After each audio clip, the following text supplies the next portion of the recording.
8 மாத குழந்தைக்கு ஊத்தப்பமும் வெஜிடபிள் குருமாவும் கொடுக்க போகிறோம். பட் ஒரு சின்ன ட்விஸ்ட்டோட பார்க்கலாமா? கொஞ்சம் பெரிய குழந்தைங்களா இருந்ததுன்னா நீங்கள் வீட்டில் செஞ்ச குருமாவை ஃபுல்லாக ரெடியான குருமாவையே இதுக்கு எடுத்துக்கலாம். இல்லை அப்படின்னா நீங்கள் உப்பு காரமெல்லாம் போடுறதுக்கு முன்னாடி காயெல்லாம் நல்லா வதங்கி தேங்காயெல்லாம் அரைச்சி ஊற்றி கொதிச்சிட்ருக்கோம்ல, அந்த ஸ்டேஜில் உப்பு காரம் போடுறதுக்கு முன்னாடி வெறும் குருமா தண்ணி மட்டும் அப்புறம் காயெல்லாம் நிறையா எடுத்து போட்டு வச்சுக்கோங்க. இன்னொரு பக்கம் 2 முந்திரி 4 பிஸ்தா கொஞ்சோண்டு பொட்டுக்கடலை எடுத்து நல்லா ஃப்ரையிங் பேனில் வறுத்துட்டு தண்ணி ஊற்றி அரைச்சி எடுத்துக்கலாம்.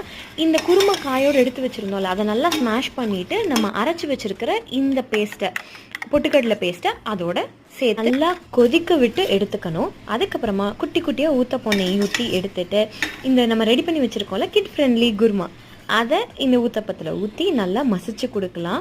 நம்ம வீட்டில் செஞ்சதையே சின்ன ஆல்ட்ரேஷன் பண்ணி கொடுத்த மாதிரியும் இருக்கும், நல்லா டேஸ்ட்டாகவும் இருக்கும், குழந்தைங்களும் நல்லா சாப்பிடுவாங்க.